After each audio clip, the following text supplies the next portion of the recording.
Exercise 7.3, question number 18. Find the equation of the line which passes through the point of intersection of the lines 7x minus 3y minus 19 is equal to 0 and 3x plus 2y minus 5 is equal to 0, and the line is parallel to the line y is equal to 2x plus 7. तो इस question में हमसे कहा गया है कि एक equation of the line find out कर ले जो कि इन दोनों लाइन के पॉइंट ऑफ इंटरसेक्शन में से पास हो और वो लाइन इस लाइन के साथ पैरेलल भी हो।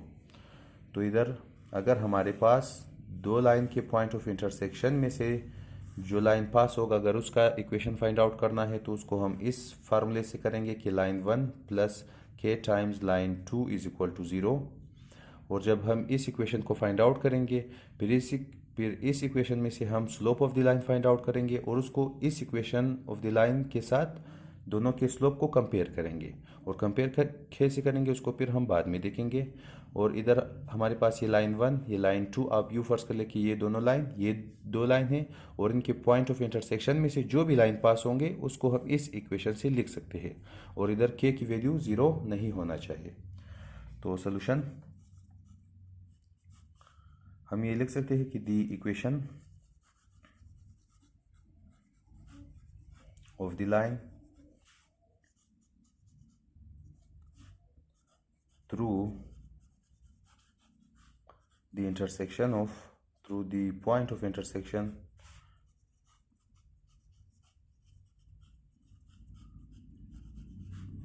of the lines हमारे पास 7x minus 3y minus 19 is equal to 0 and 3x plus 2y plus 5 is equal to 0 is given by इस इक्वेशन ऑफ द लाइन से। तो L1 की वैल्यू हमारे पास 7x minus 3y minus 19 is equal to 0, ये is equal to 0 को हम लिखेंगे नहीं, फिर प्लस k टाइम्स L2 की वैल्यू हमारे पास 3x plus 2y plus 5 is equal to 0। तो इसको हम इक्वेशन नंबर 1 का नाम देंगे और यही इक्वेशन 1 ही हमारे पास आंसर होगा उस लाइन का जो हमसे मांगा गया है और जो इन दोनों लाइन के पॉइंट ऑफ इंटरसेक्शन में से पास हो। लेकिन इधर हमारे पास ये के की वैल्यू फाइंड आउट नहीं है, तो हम इस इक्वेशन ऑफ द लाइन में से अभी हम स्लोप फाइंड आउट करेंगे। और हम स्लोप कैसे फाइंड आउट करेंगे, पहले इस इक्वेशन ऑफ लाइन को स्लोप इंटरसेप्ट फॉर्म में चेंज करना होगा। और स्लोप इंटरसेप्ट फॉर्म हमारे पास y is equal to mx plus C है, तो इसको हम उस फॉर्म में चेंज करेंगे। और वो कैसे, हमारे पास 7x माइनस 3y माइनस 19, अभी हम k को सभी के साथ मल्टीप्लाई करेंगे तो 3kx plus 2ky plus 5k is equal to 0। और इधर हम इन दोनों टर्मों में से x को लेंगे कामन, जब x को लेंगे कामन तो इधर से 7 बच जाएगा, इधर से प्लस 3k। और अभी हम इन दोनों y वाले टर्म में से हम लेंगे प्लस y को कामन, जब प्लस y खोलेंगे कामन तो इधर से जो माइनस 3 है ये वैसे ही रहेगा। और इधर से हमारे पास 2k और उसके बाद हम इन दोनों कांस्टेंट को एक साथ लिखेंगे, minus 19 plus 5k is equal to 0। और अभी हम इस टर्म को और इन दोनों टर्म को राइट हैंड साइड पर शिफ्ट करेंगे तो हमारे पास y times minus 3 plus 2k is equal to, जब ये उस साइड पर शिफ्ट होगा तो x के साथ माइनस आ जाएगा तो माइनस x 7 प्लस 3k और ये हमारे पास माइनस 5k प्लस 19 होंगे। और अभी हमें इस टर्म को राइट हैंड साइड पर शिफ्ट करके डिवाइड करना है तो y इज इक्वल टू, और इसको हम ऐसे लिख सकते हैं माइनस 7 प्लस 3k और x को लास्ट में ये डिवाइड होगा इसके साथ माइनस 3 प्लस 2k और माइनस 5k प्लस 19 जो है ये भी डिवाइड होगा माइनस 3 प्लस 2k के साथ और ये माइनस इधर लिखा जाएगा। तो अभी हम इसको कंपेयर करेंगे तो कंपेयर विथ, और किसके साथ हम कंपेयर करेंगे, slope intercept form y is equal to mx plus C. तो इस लाइन का जो स्लोप होगा उसको हम m1 का नाम देंगे और m1 बराबर होगा x के कोएफिशिएंट का। तो x का कोएफिशिएंट ये चीज़ है तो m1 हमारे पास minus times 7 plus 3k divided by -3 plus 2k के बराबर। और इसी तरह हम इस लाइन को भी कंपेयर करेंगे। कंपेयर द लाइन हमारे पास y is equal to 2x plus 7 with, इसको भी हम इसी के साथ कंपेयर करेंगे, y is equal to mx plus c। तो इस लाइन का जो स्लोप होगा उसको हम m2 का नाम देंगे और m2 बराबर होगा इस 2 के, क्योंकि x का कोएफिशिएंट 2 है स्लोप इंटरसेप्ट फॉर्म में। तो m1 हमारे पास ये चीज़, m2 हमारे पास ये चीज़। तो इस क्वेश्चन में हमें ये चीज़ कहा गया है कि जो इन दोनों लाइन के पॉइंट ऑफ इंटरसेक्शन में से लाइन पास होगा वो इस लाइन के साथ पैरेलल होगा। तो अगर ये दोनों लाइन आपस में पैरेलल है तो इनकी स्लोप्स आपस में इक्वल होनी चाहिए, क्योंकि अगर हमारे पास दो पैरेलल लाइंस गिवन हो, अगर इसको हम लाइन L1 कहे और इसका स्लोप M1 हो और इसको L2 कहे और इसके स्लोप M2 हो, अगर हमारे पास लाइन 1 पैरेलल हो लाइन 2 के साथ तो हमारे पास M1 बराबर होगा M2 के। तो अभी हम लिखेंगे अकॉर्डिंग टू गिवन कंडीशन, अकॉर्डिंग टू गिवन कंडीशन हमारे पास M1 बराबर होगा M2 के, क्योंकि हमारे पास ये लाइन और ये लाइन आपस में पैरेलल है तो इन दोनों के स्लोप्स इक्वल होंगे। तो हमारे पास M1 is equal to M2 आ गया था। M1 की वैल्यू हमारे पास minus times 7 plus 3k divided by -3 plus 2k, और ये जो M2 की वैल्यू थी वो 2 था।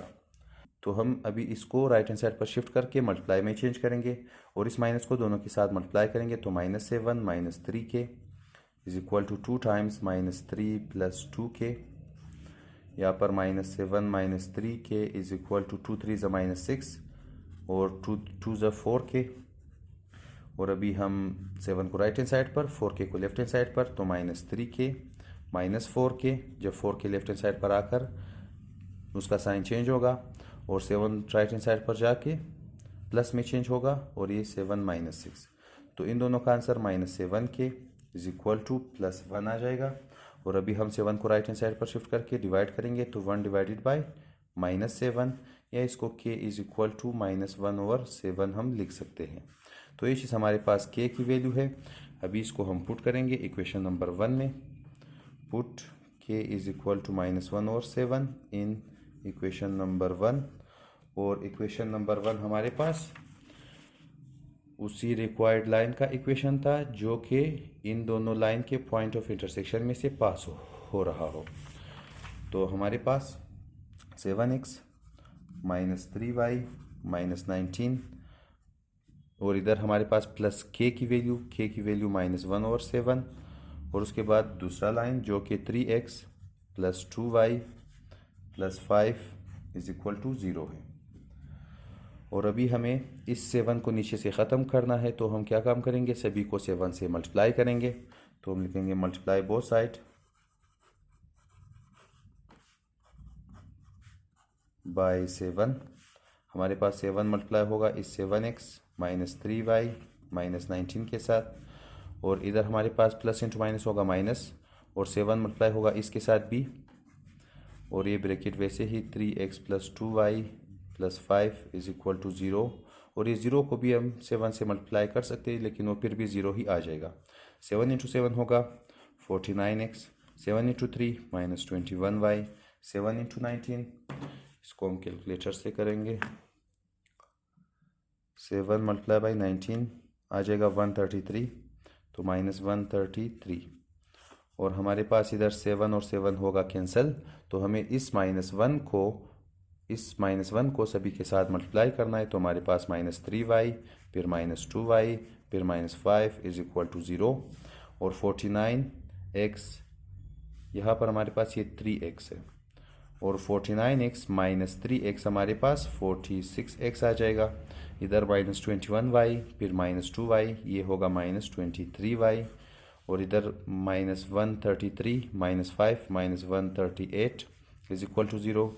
और अभी हम इन तीनों में से 23 को को कामन ले सकते हैं क्योंकि 23 2 ज़ा 46 होगा और 23 1 ज़ा 23 होगा और 23 अगर हम 138 को डिवाइड बाई 23 कर ले तो इसका आंसर हमारे पास 6 आ जाएगा।